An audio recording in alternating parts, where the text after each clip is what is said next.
Hoje vamos começar o tema Os Sofrimentos Humanos do livro O Homem Integral. É claro que dentro da perspectiva da psicologia de Joana de Ângeles, felicidade, sofrimento e quaisquer outro tipo de experiência que a gente tenha durante a encarnação passam a ser vistos sob outro prisma, bem diferenciado, aonde o despertamento da consciência profunda, né? O trabalho com autoestima, com autoamor, coloca tudo em patamares e em lugares apropriados, sob o controle do nosso espírito. Vamos ver a introdução do livro Evangelho Comentado de Marcos, capítulo 4, versículo 19. A conquista da crença edificante não é serviço de menor esforço. A árvore da fé viva não cresce no coração miraculosamente. A sublime virtude é construção do mundo interior, em cujo desdobramento cada aprendiz funciona como orientador, engenheiro e operário de si mesmo.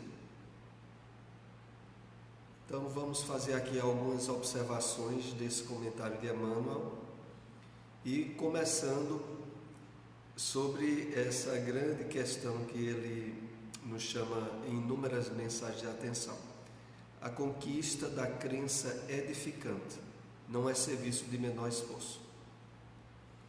Isso aqui é para nós ao mesmo tempo uma advertência e ao mesmo tempo uma constatação, porque tem-se a ideia incorreta de que a fé e as convicções em torno da realidade espiritual ou de objetivos elevados para a vida seja algo fácil de ser conquistado, mas de maneira nenhuma isso é a verdade.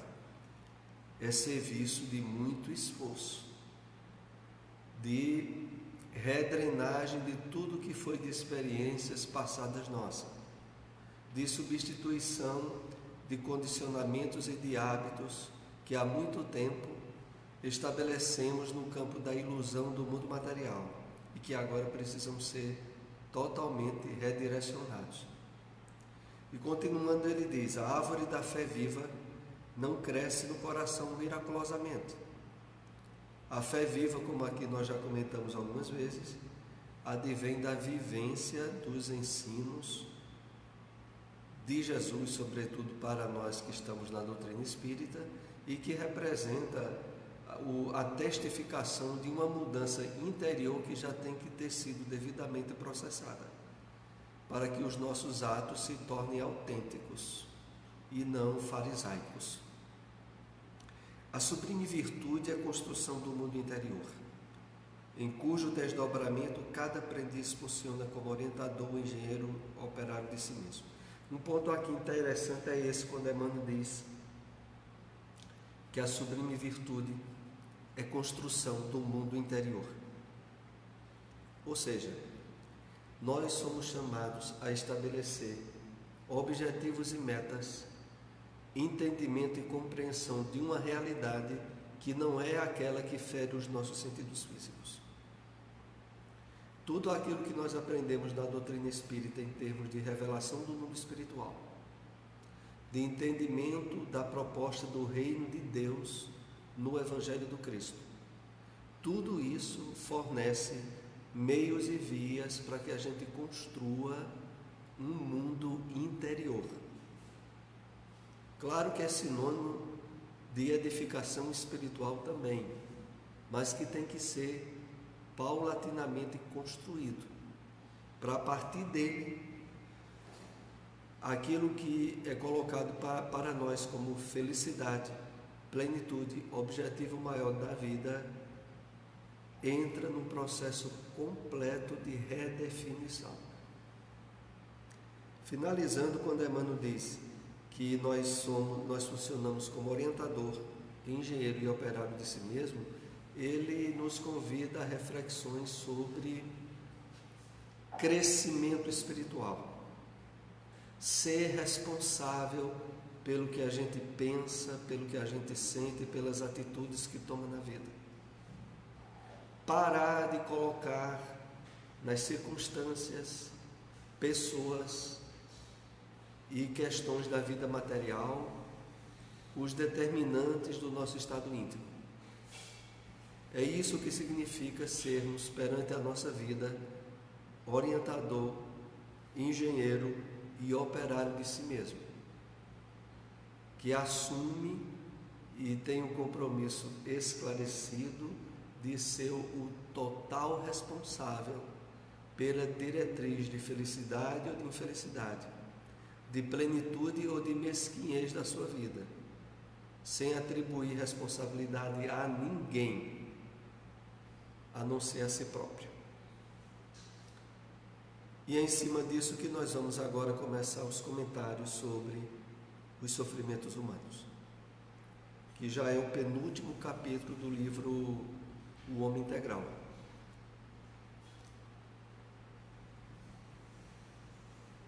Para o budismo, a vida é constituída de misérias que geram o sofrimento. Por sua vez, o sofrimento é causado pelos desejos insatisfeitos ou pelas emoções perturbadoras, e o sofrimento deixará de existir se forem eliminados os desejos, sendo necessário, para tanto, uma conduta moderada e a entrega à meditação. E aqui a gente vê como a proposta do budismo tem uma ponte de ligação profunda com a psicologia espírita, a psicologia de Joana de Ângeles, aonde os recursos da meditação e da percepção da vida de forma distanciada dos conceitos puramente humanos se tornam indispensáveis. Então aqui essa referência ao budismo, ela é provocativa porque, como nós aprendemos, por trás de todas as grandes religiões da humanidade existe a presença do Cristo cósmico. Então é claro que a percepção dos ensinamentos mais profundos no budismo são os mesmos que nós vamos observar no cristianismo. O sofrimento é causado pelos desejos insatisfeitos ou pelas emoções perturbadoras. Ora, desejos insatisfeitos e emoções perturbadoras, tudo aquilo que diga respeito à experiência de um espírito encarnado, esse espírito ele é chamado a ser o disciplinador, o orientador e o que é mais importante para esse estudo que nós estamos realizando aqui, o ser consciente e observador desses fatores na sua vida. Observador no sentido não de se identificar com ele, mas de poder ter ele sob controle e domínio. Então o sofrimento é uma realidade para toda criatura humana, mas a maneira de encará-lo e de vivenciá-lo vai se distinguir em inúmeros fatores, dependendo daquele que está sob o temporário acesso a esse sofrimento. Vamos continuar a entender isso aqui no próximo slide. O fundamento essencial dos seus ensinos se encontra na lei do karma, ainda se referindo ao budismo, graças à qual o homem é o construtor de sua desdita ou felicidade, mediante o comportamento adotado no período da sua existência corporal. Então, o budismo coloca também como principal responsável o homem na diretriz, na recepção e como ele entende o sofrimento. Pois não.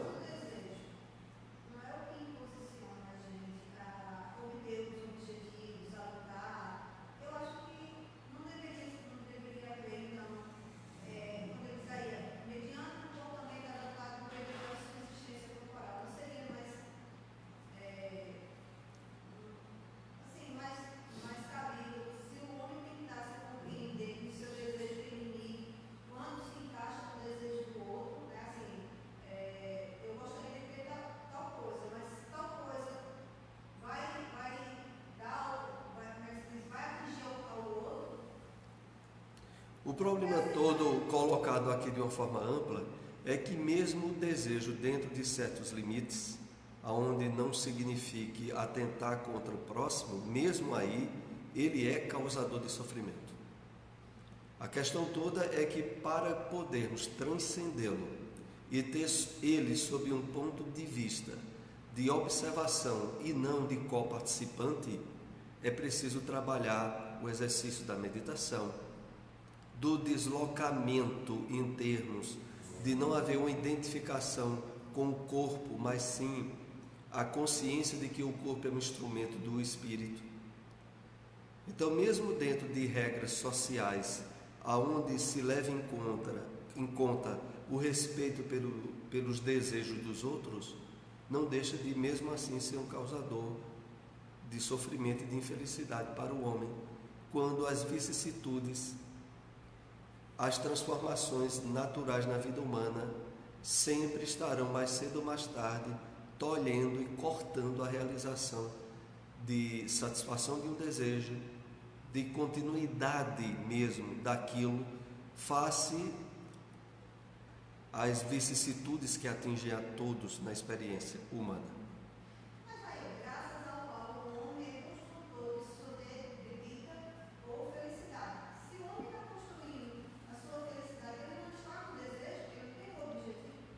A questão toda aqui é que a desdita, que é o sofrimento ou a felicidade, aqui está sendo analisada a princípio do ponto de vista humano, frágil e volátil, porque do ponto de vista espiritual, aonde a felicidade se identifica com a plenitude e não tem nada a ver com a satisfação de desejos, aí a história é outra. Mas agora aqui, quando é analisado, se encontra na lei do karma, está se observando para toda a humanidade, graças à qual o homem é o construtor de sua desdita ou felicidade, mediante o comportamento adotado no período da sua existência corporal. Então, de forma ampla, para toda a criatura humana, esse revestimento de sofrimento ou de felicidade é algo que ele não tem um controle decisivo e sempre se encontrará, mais cedo ou mais tarde, vítima de não poder manter um patamar de satisfação dentro de conquistas que realiza no campo material. Isso ainda é mais esclarecido aqui. O sofrimento resulta da transitoriedade da própria vida física e da fragilidade de todos os bens, que proporcionam prazer por um momento, convertendo-se em razão de preocupação, de arrependimento, de amargura. Ora, na medida em que vai avançando essa lição do livro O Homem Integral, nós vamos sendo chamados a trabalhar numa linha de busca e de realização que tem a ver com o nosso mundo íntimo e não com o mundo material. Porque no mundo material e sobretudo sendo de provas e expiações como nós estamos, nós não detemos de maneira nenhuma as possibilidades de êxito feliz na realização dos desejos humanos. Isso, de certo modo, tem uma necessidade preliminar no desenvolvimento, inclusive, de patamares de consciência que nós vamos atingindo. Mas à medida que os valores espirituais eles ganham mais solidez, a gente passa a metas transcendentais. E nessas metas, nós conseguimos sair do campo efêmero e de tantas mudanças como é aquele puramente material. É para isso que a gente vai sendo direcionado. As frustrações, os desejos que mais adiante se transformam em tédio quando são realizados, o que é muito comum na experiência humana. A pessoa deseja muito, por exemplo, eu não queria nem tocar nesse caso, mas não há como não se tocar. Por exemplo, a pessoa deseja muito um casamento quando é solteiro, porque quando é casado já não deseja tanto, normalmente. Então, o que ocorre é que há todo um campo de expectativas que, quando a pessoa consegue aquilo, passado algum tempo de satisfação, é muito comum instalar-se o tédio, um certo nível de frustração, à medida que o tão desejado já foi plenamente resolvido. Então, essa vicissitude, ela tem o seu campo de necessidade na experiência humana para as pessoas que ainda não se resolveram por despertar espiritualmente. Porque na medida em que nós façamos esse salto quântico de despertamento para a espiritualidade profunda, esses desejos humanos eles começam a ficar no seu devido lugar, aonde a gente se sente bem realizando eles ou não, aonde a gente não projeta expectativas de felicidade duradouras que eles não poderão dar.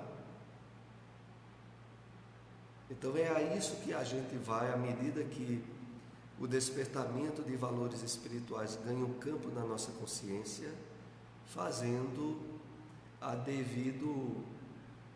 as devidas subidas de alicerces espirituais para isso. No final aqui é dito o seguinte: proporciona um prazer por um momento, convertendo-se em razão de preocupação, de arrependimento e de amargura. Que coisa, hein? Então, em termos puramente humanos, se a gente tiver só por metas as felicidades que estão ligadas ao corpo e às necessidades puramente humanas, preparemo-nos, a frustração nos aguarda, ou arrependimento, ou preocupações em não perder, que por maiores que forem essas preocupações não conseguirão evitar.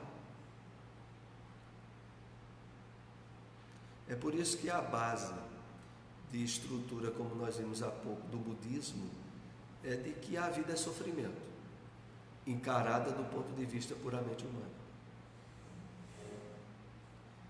A gente se lembra que na medida que passam os anos e a idade avança, na medida em que nós mantemos um certo nível de equilíbrio na saúde física e mental, não é a idade do corpo que significará plenitude de realização de desejos. O que a gente vê de uma forma muito veemente é que pessoas que atingem uma idade avançada e mantêm o seu equilíbrio mental e orgânico relativo, elas têm uma percepção de vida que tinha, por exemplo, aos 30 anos de idade. E sabe qual é o significado disso se a pessoa já tiver 80? Ela está num campo minado de profundas perspectivas de frustração. Porque não há como evitar a consciência de que a desencarnação se avizinha. Mas quem disse que ela já se sente satisfeita plenamente em termos de desejos da experiência humana? Se ela tiver uma saúde relativa no corpo, mesmo a área de realização das próprias necessidades instintivas do homem ou da mulher estarão em pleno vigor. Pessoal, uma prova dessa história é dessa Gonçalves, né? Ela com 85 anos ainda casou no mundo. Foi, né? Tá vendo? É uma realidade. Vá falar de morte perto dela. né? E como se diz, vá falar de morte perto dela, para ver o que ela vai dizer. Nosso amigo Geraldo fala sobre ter completado 85 anos, né? Foi quem? Foi Desi Gonçalves. E ter casado-se outra vez. Então, realmente,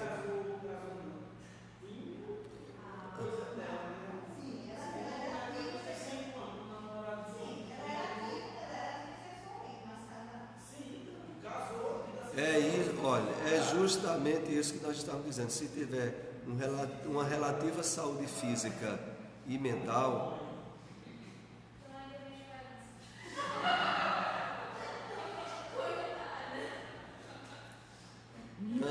não há como não se sentir insatisfeito. Continuando, a busca do prazer é inata, instintiva, e o homem se lhe aferra na condição de meta prioritária. Não raro por consegui-lo, frui da satisfação momentânea e por insatisfação psicológica, propõe-se a prolongá-lo indefinidamente, sofrendo ante a impossibilidade de o manter. É exatamente isso que a gente estava conversando, né? Nesse exemplo que Geraldo citou. A pessoa vai tentar prolongar indefinidamente, não obstante não haver muitas vezes a resposta adequada em termos orgânicos, né? E aí a frustração, o tédio e às vezes o campo até para uma depressão começa a se instalar.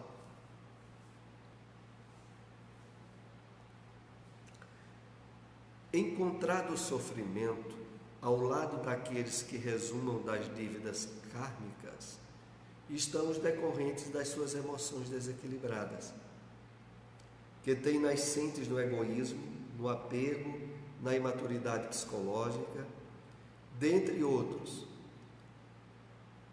Apresentam-se em plano de destaque o medo, o ciúme, a ira, que explodem facilmente, engendrando sofrimento. Então, encontrado o sofrimento ao lado daqueles que resumam das dívidas kármicas. Aqui está se fazendo uma abrangência das origens em que o sofrimento tem causas, às vezes não nessa vida, mas nas vidas anteriores. Fora esses sofrimentos provenientes do passado, ainda existem aqueles decorrentes das emoções desequilibradas na experiência atual, cuja nascente está no egoísmo, na imaturidade psicológica e no apego. E dentre esses, né, que nós até estudamos alguns deles aqui nessas obras de Joana de Ângeles, o medo, o ciúme e a ira, que explodem, são fatores profundos na geração do sofrimento. Mas aqui a gente vai encontrando as diretrizes. Chega o momento de buscar a cessação deles. De um lado, é imprescindível ir-se às causas, a fim de fazê-lo parar. Ao mesmo tempo, evitar novos fatores desencadeantes. Conhecidas as origens, mais fáceis se tornam as terapias. Ora, é claro que, como nós temos estudado aqui, o despertamento da consciência profunda do nosso ser, espírito imortal, é um fator determinante da forma mais profunda na cessação dos sofrimentos, na medida em que de fato a gente esteja trabalhando esse despertamento de consciência. Porque como aqui nós estamos tratando, quando a gente vê todo o intricado de origens para o sofrimento, se percebe que ele advém, sobretudo, dos choques que nós temos face à observação da vida de um modo imediatista ou materialista, onde a gente se choca com pessoas em momentos de ira, de raiva, e como aqui coloca, é imprescindível ir às causas a fim de fazê-las parar, ao mesmo tempo evitar novos fatores desencadeantes. Mais adiante a gente vai ver até alguns recursos que Joana de Ângeles coloca como meios de a gente minorar ou até mesmo evitar esses tipos de sofrimentos.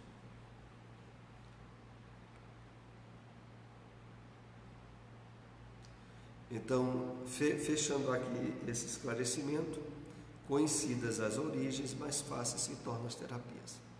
A origem fundamental mesmo, mais antiga do sofrimento para qualquer uma criatura humana, a gente sabe que é aquela que se deu a partir do afastamento nosso das leis divinas,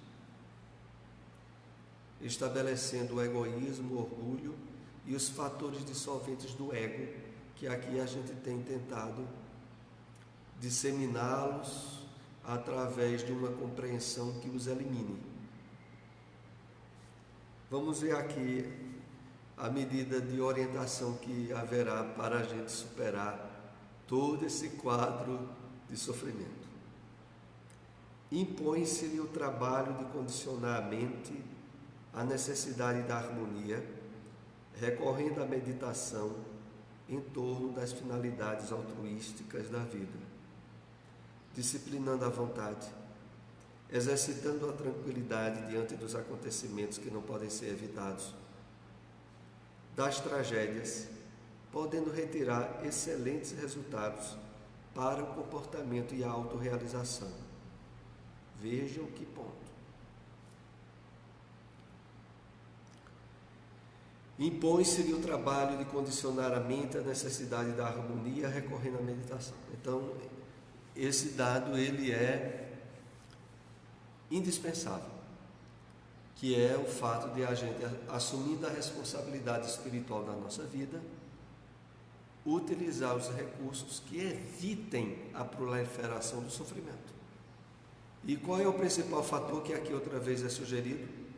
Recorrendo à meditação em torno das finalidades altruísticas da vida. Não há como, é aquele quadro que uma vez aqui nós já andamos compartilhando de,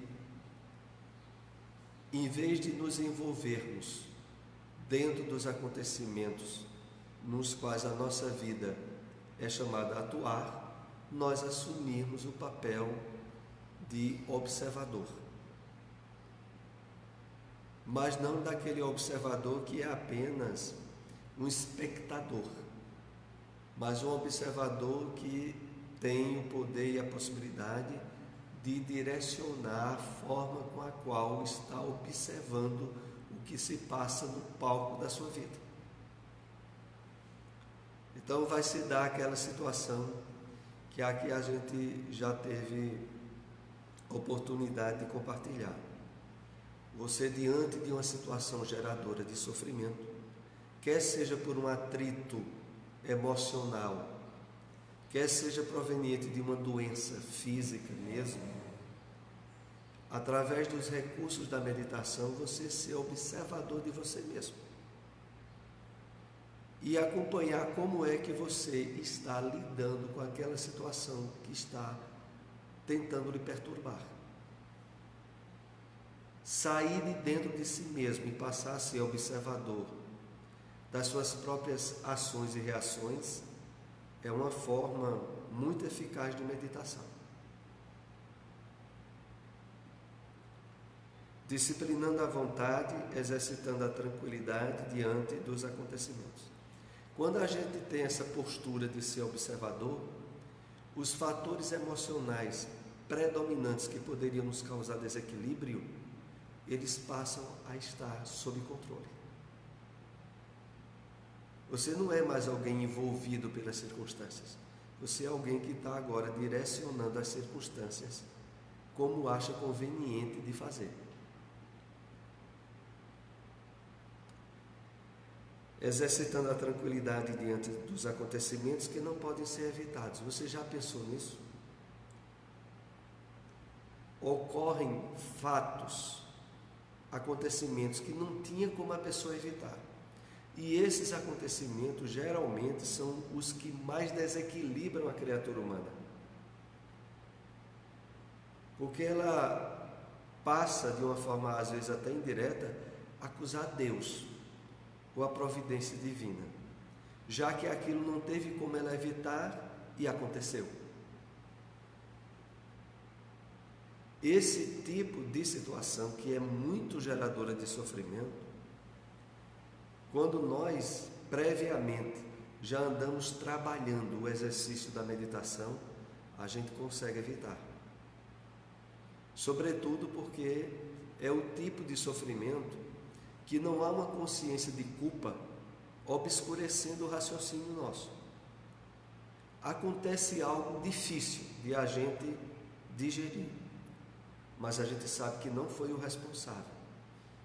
Se a gente se percebe como não sendo responsável, a nível de consciência, nós podemos estar aptos a receber muita ajuda pela intuição, pela inspiração dos bons espíritos, desde que a gente se abra a essa possibilidade. Infelizmente, a maioria das pessoas que ainda não esteve trabalhando a meditação ou a observação da vida do prisma espiritual, quando isso ocorre com ela, elas se revoltam profundamente e aí cortam todas as possibilidades de interferência espiritual saudável que poderiam ter para resolver a questão.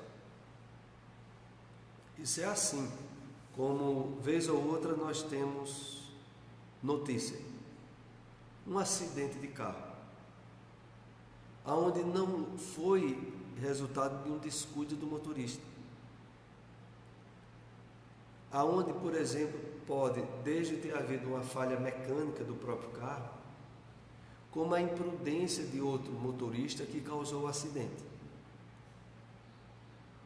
Você envolvido tem certeza e constatação de que não foi o responsável. Mas o que é que ocorre em um acidente desse, quando há uma perda material grande ou até mesmo física de alguém? Acusar-se a providência divina de imediato, porque a pessoa não foi a responsável, aquilo não deveria ter lhe acontecido. Isso é o resultado natural das pessoas que têm observado a vida apenas do prisma materialista.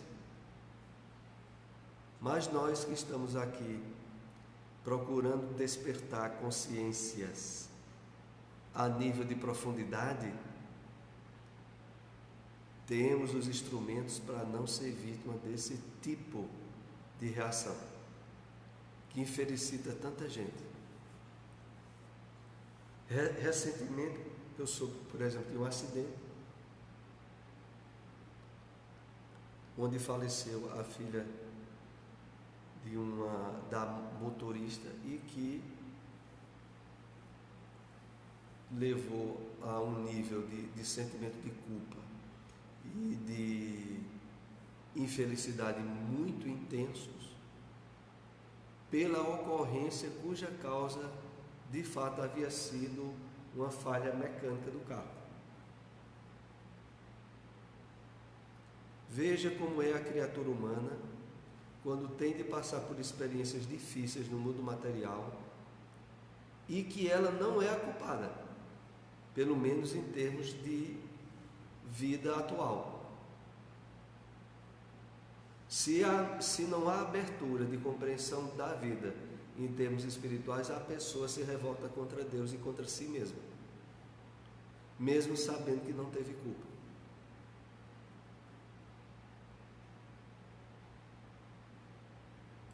Quando se opta pelo lado espiritual do equilíbrio, olha o resultado. Pode retirar excelentes resultados para o comportamento e a autorrealização.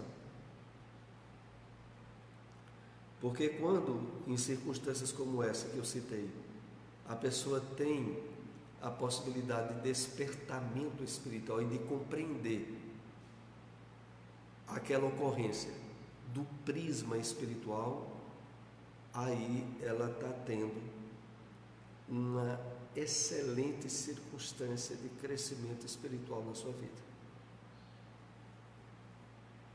É um resgate, né, em termos puramente espíritas, é um resgate, é uma libertação de algo muito grave, ao qual a consciência da pessoa estava vinculada certamente em outra encarnação, e que agora ela estava se libertando.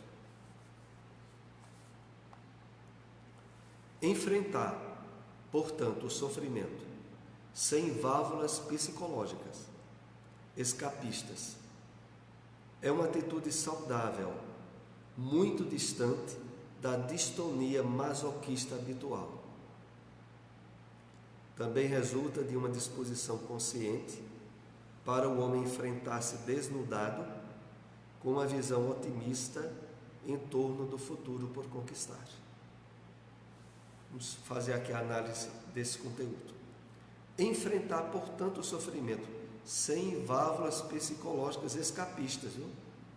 Porque isso que nós estamos aqui analisando em termos de exercício de meditação, de percepção profunda dos objetivos da vida, de maneira nenhuma é uma válvula psicológica de escapar à realidade do problema.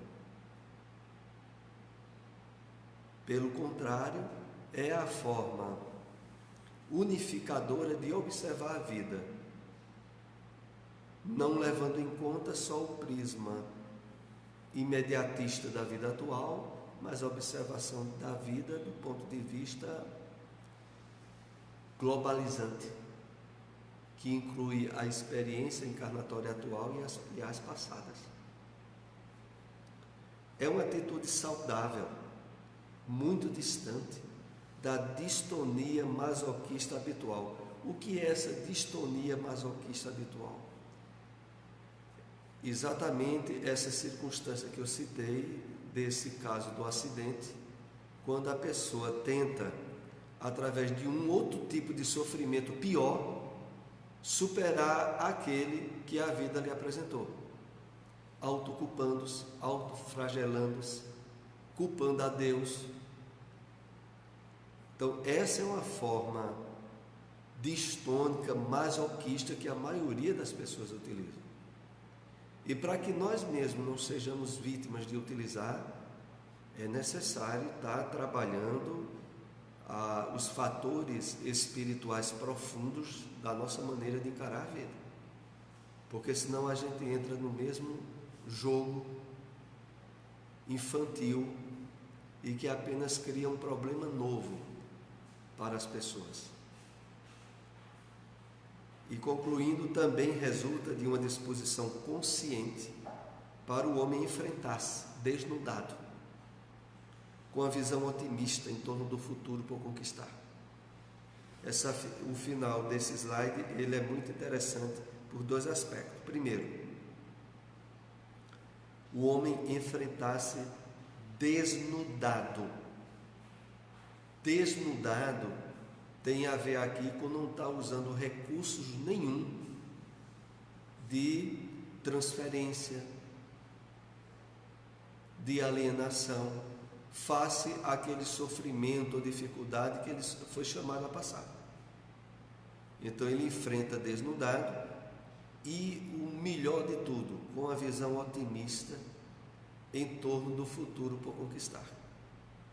Essa visão otimista, claro, só encontra alicerce nessa circunstância pela profunda observação da vida em perspectivas espirituais. Pois não?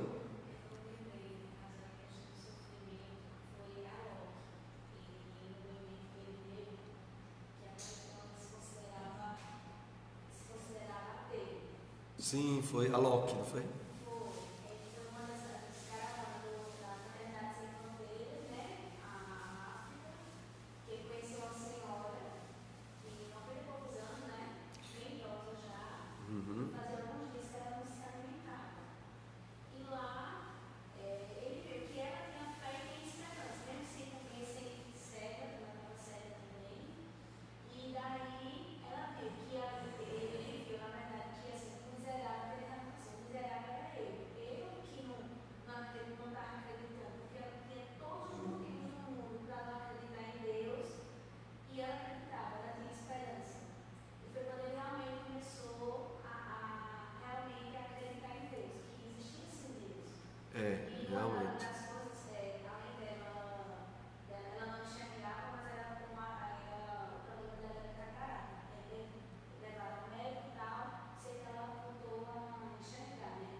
Foi uma experiência bem forte em relação a isso aí.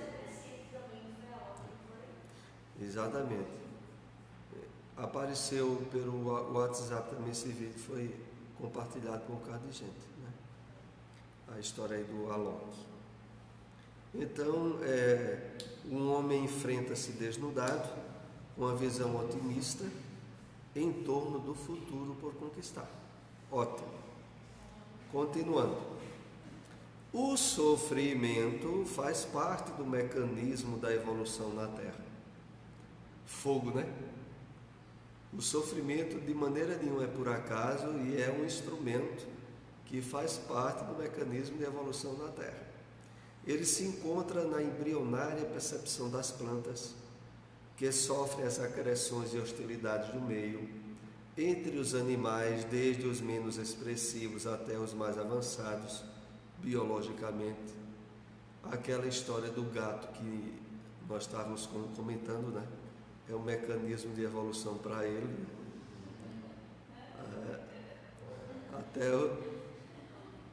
até os mais avançados biologicamente. O sofrimento se manifesta na sensibilidade nervosa como forma de produzir mais perfeitos biótipos, em constante adaptação e harmonia das formas do psiquismo neles latente. Então não é de graça. O sofrimento, desde os atritos dos minerais, às plantas e aos animais, depois ao homem, tem uma função imprescindível para as necessidades evolutivas em que nos encontramos. A percepção do sofrimento desse prisma já traduz um nível de alívio e de menos revolta ou de contrariedade quando ele se apresenta.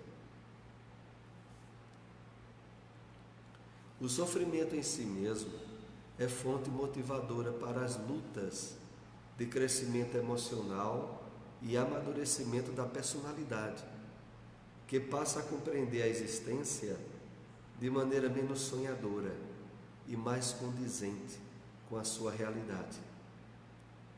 Vejam que coisa, hein? Aqui a perspectiva de que ele é fonte motivadora para as lutas de crescimento emocional e amadurecimento da personalidade, que passa a compreender a existência de maneira menos sonhadora. Então não deixa perante os níveis de atraso espiritual em que grande parte da humanidade ainda se atira, a impressibilidade de haver muito sofrimento em cima disso. É claro que o despertamento a nível de consciência profunda que faz e nos possibilita a observação do sofrimento e da vida de uma forma mais ampla, faculta com que a necessidade do sofrimento em termos mais grosseiros se tornem totalmente dispensáveis. É isso que nós somos convidados a trabalhar e alcançar. Os jogos e ilusões da idade infantil, superados, dão ensejo a uma integração consciente do indivíduo no grupo social no qual se encontra, fomentando o esforço pelo bem dos demais, por saber-se membro valioso e entender, por experiência pessoal, os gravames que a dor proporciona. Então, os jogos e ilusões da idade infantil, e é justamente nisso em que a ausência de fatores espirituais na maioria das pessoas faculta elas se demorarem muito tempo nisso, porque as ilusões da idade infantil, elas passam em termos de maturidade a fazer parte das pessoas adultas fisicamente e maturas espiritualmente. Dão ensejo a uma integração consciente do indivíduo no grupo social, fomentando o esforço pelo bem dos demais. Por saber-se membro valioso e entender por experiência pessoal os gravamos que a dor proporciona. Aí já inicia-se uma perspectiva positiva de a própria experiência no sofrimento nos ajudar a sermos mais sensíveis ao sofrimento que os outros passam e abrirmos de uma forma espontânea a superar os nossos através do cuidado com os dos demais. E é isso que vem aqui em seguida. Considerar todos os indivíduos como dignos de ser amados e tomar por modelo alguém que o ama e se lhe dedica, por isso mesmo credor de receber todo o afeto.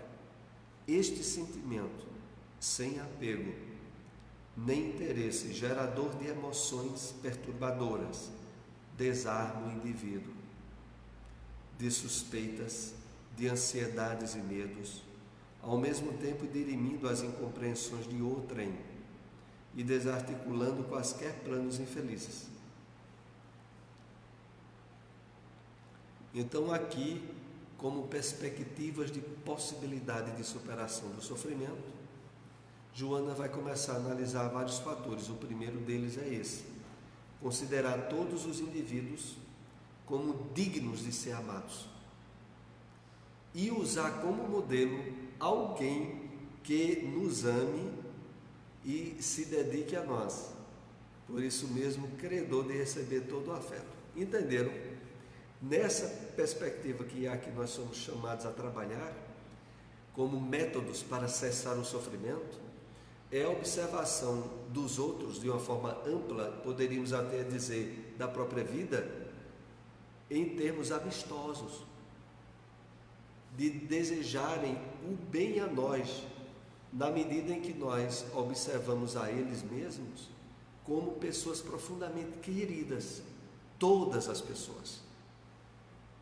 E aqui é colocado como exemplo o sentimento que a gente pode nutrir por alguém que nos guarde afeição sincera e que poderia servir de padrão para que nós observássemos a todas as pessoas.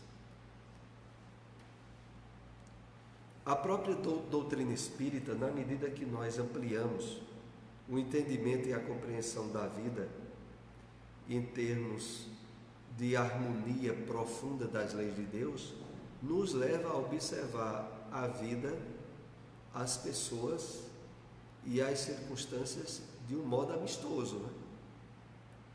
Sobretudo na medida em que a gente tem como patamar absolutamente certo a conquista plena da felicidade, mas no futuro, mas que alcançará a todos. Esse tipo de perspectiva que o Espiritismo nos ajuda a trabalhar é um auxiliar profundo na superação dos sofrimentos. Continuando aqui diz: este sentimento sem apego nem interesse, gerador de emoções perturbadoras, desarma o indivíduo de suspeitas, de ansiedades e de medos, ao mesmo tempo dirimindo as incompreensões. Entendeu? Se nós observamos a vida do prisma espiritual e temos convicção nessa observação, nós não ficamos olhando as pessoas e as situações como estando aguardando qualquer possibilidade de nos dar uma rasteira. Pelo contrário, observando elas de forma amistosa, como propiciadoras da plenitude de felicidade que aguarda todos nós. É isso que aqui nós somos chamados. Mas essas perspectivas de renovação vão continuar aqui. Veja o próximo. Pois não. Vamos lá.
É claro que Jesus, como o próprio livro dos Espíritos nos coloca, é o modelo e o guia.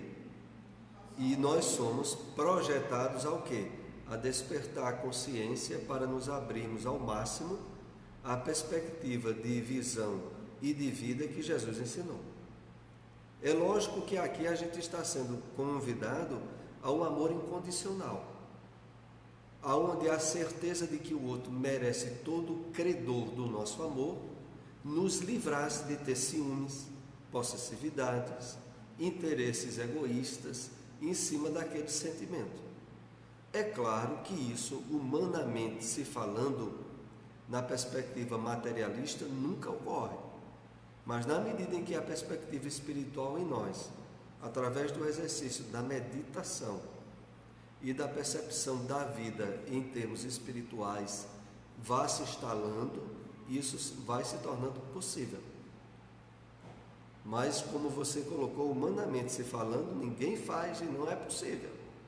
Mas a gente aprende que é o ideal, é o certo e é possível de se conseguir através do despertamento da consciência profunda na observação da vida que nós somos chamados a fazer, sem dúvida. O ato de ver bem as demais pessoas torna-se um hábito terapêutico preventivo em relação às agressões do meio ambiente, dos companheiros, constituindo um encorajamento para a luta libertadora. O cultivo, a expansão de ideias e conceitos edificantes apagam o incêndio ateado pelo pessimismo, da maledicência, da inveja e da calúnia. Aqui continua a mesma ideação que nos convida a uma mudança profunda na maneira de encarar as pessoas e a vida na Terra. Então, ver bem as demais pessoas, na medida que a gente se esforça por fazer, torna-se um hábito terapêutico, preventivo, e que vai nos resguardar das agressões do meio ambiente, de companheiros. O cultivo, a expansão de ideias e conceitos edificantes apaga o incêndio ateado pelo pessimismo. Porque realmente, de fato, nós estando encarnados num mundo de provas e expiação, profundamente materialista, onde a maioria das pessoas utilizam-se das armas da maledicência, da inveja, do ciúme e ao mesmo tempo são vítimas dessas mesmas armas, e estarmos habilitando ao entendimento e à compreensão da vida sob novos prismas, é que possibilita o que Joana aqui nos propõe. Porque se for para continuar com a visão estreita da vida e envolvida no que a maioria aí fora faz, a gente não vai conseguir. Aplicar a compaixão quando agredido. Veja que coisa. É por isso que eu digo, essa perspectiva aqui não é a perspectiva puramente humana. Porque a puramente humana é sofrer e ser infeliz, mais cedo ou mais tarde. É essa. Você está aqui encarnado e não está se permitindo um despertamento espiritual profundo, prepare o couro, porque vai sofrer e muito, ou mais cedo ou mais tarde. Mas aqui é colocado, aplicar a compaixão quando agredido, proporciona o equilíbrio à vítima, que não desce a faixa vibratória violenta em que o outro se demora, impede a sintonia com a cólera e seus famanazes, impossibilitando a instalação de enfermidades nervosas e distúrbios gastrointestinais, toda a porcaria que pode nos acontecer quando a gente se desequilibra emocionalmente, e outros face à não absorção de energias deletérias. Então a questão é só uma. Você pode tranquilamente, dentro da perspectiva puramente humana, viver atrás da realização de desejos, com as suas consequentes frustrações, fora as enfermidades e problemas orgânicos provenientes dos atritos emocionais com os outros, de achar que está no mundo sinônimo de selva, aonde você tem que lutar com 2 leões todo dia para não ser comido, e aonde a renovação dos perigos e das vicissitudes da vida é constante. Quando iniciar aqui essa proposta dizendo a nós aplicar a compaixão quando agredido, entendamos bem como é. Se refere àquela perspectiva de alguém que nos agride é porque está doente e desequilibrado. E essa perspectiva de doença e de desequilíbrio dele não é um meio escapista psicológico meu, ou de nenhum de nós, mas é a perspectiva de observação da realidade plena. Quem reage ao distúrbio de desequilíbrio emocional de alguém se iguala a ele no distúrbio. Simplesmente isso. Se a pessoa tem um nível de maturidade maior, ela observa a situação de outro modo. E essa percepção e vivência da compaixão, voltamos a dizer, não é para ser vista como um meio escapista de não querer sentir a agressão ou distúrbio que o outro projetou para nós, mas é de redirecionar aquela energia que é jogada para nós em termos de nos causar distúrbio ou desequilíbrio, a gente redireciona, observando o outro na perspectiva de doente infeliz, e aquelas emoções, aquela energia, aquela vibração pesada volta para o seu emissor.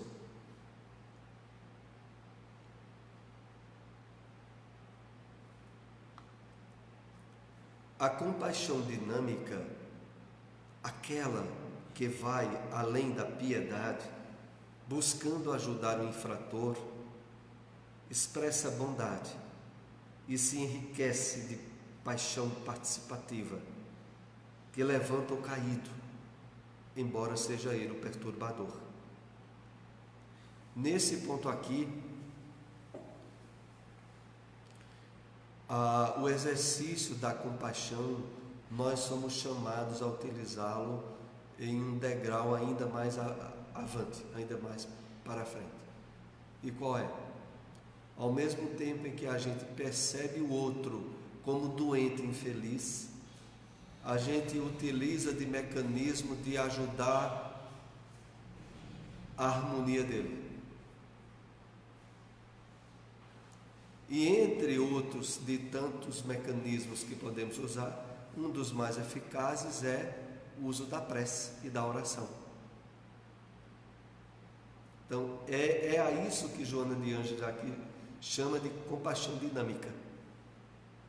É você ter percebido a necessidade de socorro que o agressor tem e utilizar de meios para ajudar ele a reencontrar-se e superar o desequilíbrio que expressou. Buscando ajudar o infrator, expressa bondade e se enriquece de paixão participativa, que levanta o caído, embora seja ele o perturbador. Que maravilha, hein? Dentre essa perspectiva que aqui nos é apresentada para a superação de uma grande variedade de sofrimentos da experiência humana, a diretriz de não só superar, mas usar o sofrimento como um meio eficaz de promoção espiritual para nós e para outros também. É nesse sentido. A observação, como nós temos aqui trabalhado muito, do entendimento da vida sobre a luz da psicologia espírita, tudo é recurso e instrumento para nós crescermos espiritualmente na experiência física. Aquilo que atiram contra nós, com objetivos de nos causar dano ou sofrimento, é retrabalhado e se torna elemento para o crescimento espiritual nosso e por decorrência do agressor, que é chamado ao uso da razão face à manutenção do equilíbrio por nós mesmos. E assim, tudo na experiência humana nossa aqui é para benefício nosso. E do mal nós podemos extrair o bem. Vamos para o último slide do estudo nosso nessa tarde. O amor deve ser uma constante na existência do homem. Há em tudo e em todos os seres a presença do amor. Em um lugar revela-se como ordem, noutro beleza e sucessivamente harmonia, renovação, progresso, vida, convocando a reflexão. O amor é o antídoto mais eficaz contra quaisquer males. Então, por fim, Joana coloca nesse texto sobre o sofrimento e a sua superação o entendimento, a perspectiva e a vivência do amor ao máximo na nossa experiência encarnatória. E por que isso? Porque nós somos agraciados com a revelação espírita de que o amor é a base de todas as leis divinas que controlam o universo, que estabelecem toda essa carreira evolutiva em que nós estamos inseridos, e a certeza a que nós somos chamados a trabalhar de que isso é uma verdade, na medida em que nós vamos nos esforçando em colocar em prática na nossa vida. Porque só há um meio, de fato, para que a gente estabeleça convicções profundas na proposta do amor, o esforço da sua vivência. E na medida em que a gente de fato se esforça na vivência dele, é que nós vamos percebendo a eficácia. É claro que aqui o amor é colocado de uma forma ampla, não é apenas o amor conjugal, o amor familiar, é o amor como aquele que é base sustentável de todas as leis divinas nas quais o universo foi criado. E num período de tanta turbulência como nós estamos atualmente no Brasil, nada mais eficaz do que trabalharmos bem dentro de nós as convicções em torno dos objetivos maiores da experiência humana, que é a perfeição, a evolução contínua, a felicidade e a plenitude como fatos que aguardam cada um de nós, e a bênção maior de poder estarmos trabalhando isso desde a nossa encarnação atual. Porque cá entre nós, podermos já agora, durante a encarnação, através da ampliação da perspectiva de conscientização da vida que temos tido, usufruir, mesmo que ainda não seja de forma constante, a certeza dessas leis que constituem o universo. Isso já é algo que estabelece a plataforma segura para que a gente siga adiante com otimismo, com confiança e certos de que, se fizermos bem a nossa parte, as leis divinas cuidam em fazer a outra parte da melhor forma possível. Como disse Jesus, buscai primeiramente o reino de Deus e a sua justiça, que as demais coisas vos serão acrescentadas. Tem tudo a ver com isso que nós raciocinamos aqui no final do estudo dessa tarde. Alguém tem alguma observação ou pergunta? Chegando. O próximo tema que nós iremos abordar no livro O Homem Integral será o tema meditação e ação. Meditação e ação. É o último tema do capítulo 8, que é o penúltimo capítulo dessa obra. Então, o último tema do capítulo 8, meditação e ação. O nosso próximo estudo deverá ser 2 horas da tarde. Já faz tempo que a gente não tem aqui as 2 horas. Não, na outra semana. E mesmo na outra semana que vai ter a votação, nós devemos ter o estudo. Porque a votação vai ser bem mais rápida, né? Então, na próxima semana, às 2 horas, e vamos então para a prece de encerramento desse nosso estudo. Eu quero lembrar aqueles que nos acompanham pelo Facebook, que no YouTube nós temos um canal onde todos esses programas estão separados por assunto. Então, assim, os estudos que a gente faz de Joana de Ângeles, os estudos que faz do livro Depressão e Obsessão, que é o estudo da sexta-feira, os programas Espiritismo em Marcha e os estudos dos livros Os Mensageiros, que é feito lá no Eurípides, como o estudo do livro A Gênese, eles são agrupados por assunto no playlists do canal do YouTube, que está no meu nome.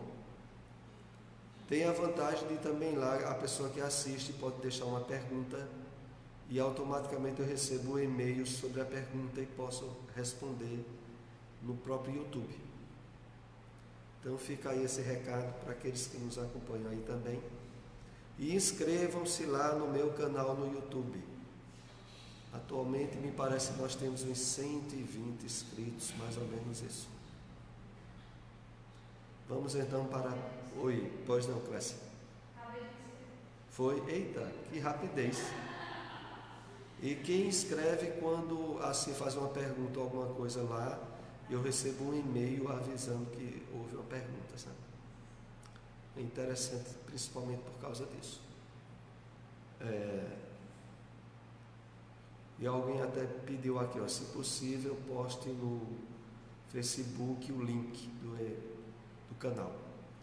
Depois eu vou colocar o link, mas se no YouTube a pessoa colocar em busca José Soares canal, pronto, já é direcionado para o canal lá do YouTube. Vamos então para a prece de encerramento. Roseli, tu pode fazer a prece por nós?